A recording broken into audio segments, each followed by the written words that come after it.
แต่จะมาเป็นแฟนแต่นั้นก็มีเส้นทางเดี๋ยวมันเธอเราฝึกทำอะไรติ๊กครับส่งกับคนรอให้บุกมาส่งกับเจ้าให้เป็นคนที่บ่ดีพอ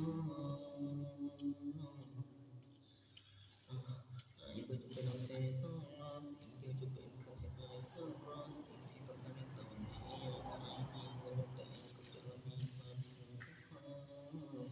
ไอ้ก็บ่ได้เป็นคนดีแต่ก็บ่เคยไปสนใจกับพวกแอลกอฮอล์ไอ้ก็บ่เคยได้บอกกับผู้ใดว่าไอ้เป็นคนแท้คนหลอกคนดีเป็นคนห่างคนนี้ก็บ่ต้องการเท่าใดแต่จะต้องการเอาที่มีเท่าที่คนเดียวจะหาได้เท่าที่คนเดียวจะไว้ใจไอ้มีเพียงเท่านี้ ให้ก็สุขสบายใจบ่ว่าคนดีจะอยู่ดินแดน